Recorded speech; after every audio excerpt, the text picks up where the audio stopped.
yang buruk itu mungkin banget. Bukan karena dia jahat, tapi karena dia manusia. Dia punya banyak kekurangan dan keterbatasan. Sedangkan ke Allah gak bakalan. Yang ada kita berbuat baik kepada Allah sekali, Allah berbuat baik kepada kita 10 kali. Itu paling minimal, gak pernah kurang dari 10 kali.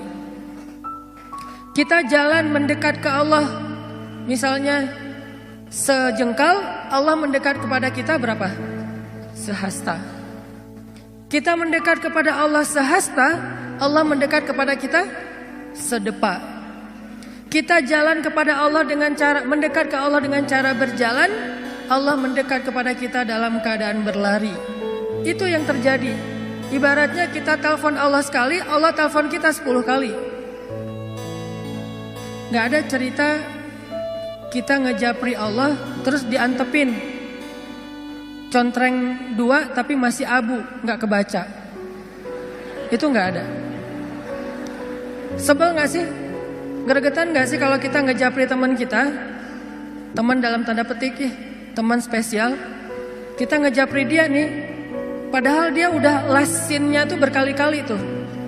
Bahkan bukan cuma lasin, dia lagi online, kita pantengin gitu. Wah lagi online, mudah-mudahan kebaca nih WA saya.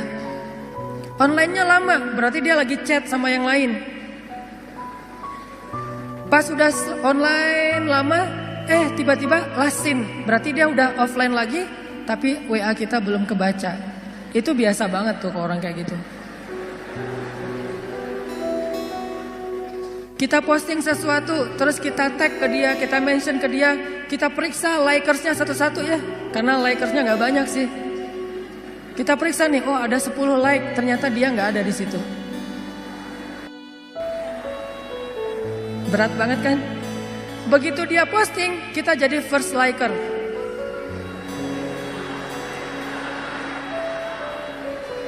Kalau dia posting, kita langsung jadi yang pertama view, yang pertama nge-like. Seolah-olah hidup kita tuh nggak ada kerjaan lain kecuali mantengin kegiatan dia. WA-nya, Instagram-nya, Facebook-nya, Twitter-nya, pokoknya kita aktif banget. Tapi tidak ada respon dari dia. Biasa dibilang bertepuk sebelah tangan. Itu paling menggenaskan menurut saya. Itu baper banget. Apakah kita pernah kayak gitu sama Allah? Gak bakalan. Yang ada sebaliknya, kita berbuat sesuatu yang mengecewakan Allah, Allah tetap aja buat baik buat kita, tetap aja mendekat kepada kita, tetap aja tiap malam Allah datang manggil kita. Bayangin, setiap malam tuh Allah miss call kita loh, tapi kita reject. Allah yang miss call kita. Kita nggak pernah miss call Allah.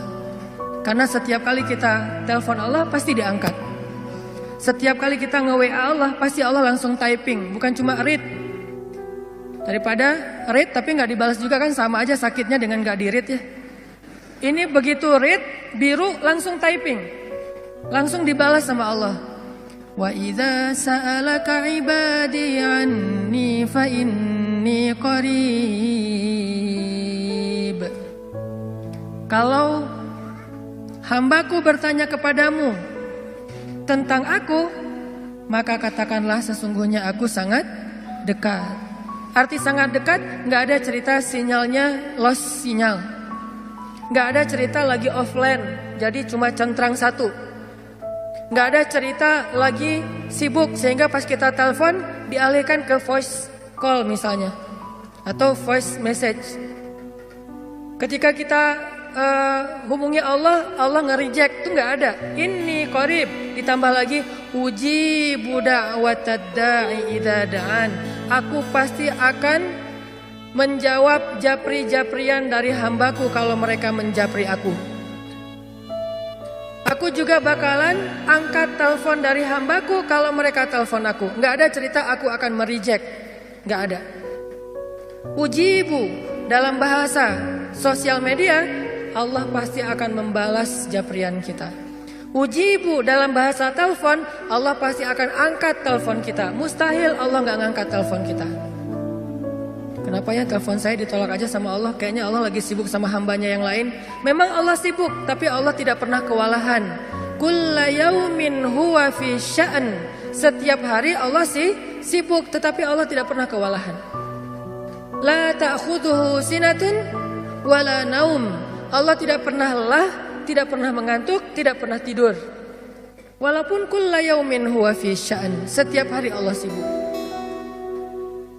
Yang terjadi justru teman-teman, Allah nelpon kita, Allah manggil kita, Allah nge-miss call kita, tapi kita yang mereject. Dan hebatnya Allah gak pernah pundung loh. Direject lagi, Allah gak pernah, udah males juga nelpon dia, direject terus, gak pernah kayak gitu. Sehari Allah nelpon kita 5 kali, dan sehari 5 kali kita nge-reject panggilan Allah. Apakah Allah pundung? Besok dipanggil lagi, lusa dipanggil lagi. Dan bukan cuma di-reject, kita nge-reject panggilan Allah kadang-kadang sambil ngegerutu gitu. Duh, azan lagi, Kalau bahasa telepon, kok nelpon terus sih, udah di-reject masih nelpon aja. Masih mending nge-rejectnya pakai message gitu. Nge-reject misalnya lagi nyetir, lagi meeting gitu ya. Ini nge-reject tanpa alasan, reject aja pokoknya. Apakah Allah kemudian berputus asa? Enggak. Gak cukup 5 kali Allah nelpon kita, malamnya Allah ngejapri kita. Sepertiga malam Allah selalu turun ke langit dunia. Kemudian Allah bertanya kepada hamba-hambanya, hal min taib, adakah di antara hambaku yang mau bertaubat sehingga aku terima taubatnya? Hal min mustaghfir, adakah di antara hambaku yang mau meminta ampun sehingga aku ampuni dosa-dosanya? Hal min dhi hajah, adakah di antara hamba-hambaku yang punya masalah sehingga aku tolong dari masalahnya? Allah japri kita setiap malam teman-teman, setiap malam. Apakah kita mengangkat atau membuka japrian Allah? Enggak, kita tidur. Allah japri, kita tidur. Pas kita bangun Allah telepon, kita reject. Dan itu terjadi bukan sekali 2 kali, sehari 2 hari teman-teman, bertahun-tahun kayak gitu.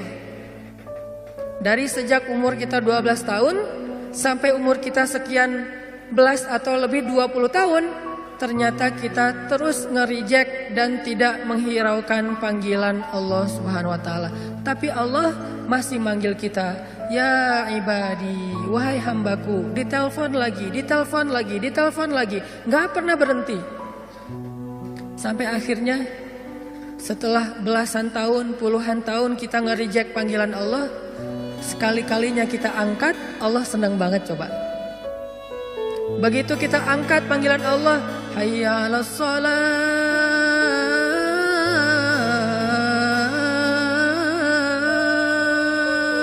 kita berwudu nih, kita datang ke masjid. Begitu kita datang ke masjid, seolah-olah Allah menyambut kita di pintu masjid. Saking sayangnya Allah kepada kedatangan kita, saking senangnya Allah kita angkat teleponnya, sampai Allah cerita-cerita kepada yang lain. Kalau bahasa kita, telepon gua diangkat loh, gitu coba. Padahal kan Allah gak butuh kita kan ya. Kalau kita butuh kepada seseorang terus kita kayak gitu, wajar. Telepon gua diangkat loh sama dia. WA gua dibaca loh. Dia lagi typing loh. Dia lagi ngebales. Kenapa kita cerita ke teman kita? Karena kita merasa butuh kepada orang itu keren, orang itu luar biasa, dan kita merasa bangga kalau dibalas japriannya oleh orang tersebut. Tapi Allah gak butuh kita teman-teman, sama sekali gak butuh. Seandainya semua makhluk berkumpul lalu taat beribadah kepada Allah Subhanahu wa taala, semua itu tidak menambah kebesaran Allah walaupun setetes air dari ujung jarum yang dicelupkan ke dalam laut. Gak nambah sama sekali. Karena Allah tidak akan bertambah kehebatannya gara-gara ketaatan kita. Gak bertambah. Artinya ketaatan kita tuh gak ngaruh. Kayak kita naruh garam di dalam laut, gak makin asin.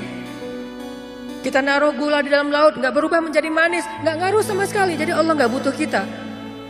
Atau sebaliknya, semua manusia dan jin berkumpul terus serentak bikin dosa di hadapan Allah, itu juga tidak akan mengurangi kebesaran Allah walaupun sebesar setetes air dari ujung jarum yang dicelupkan ke dalam laut. Nggak ngurangin sama sekali.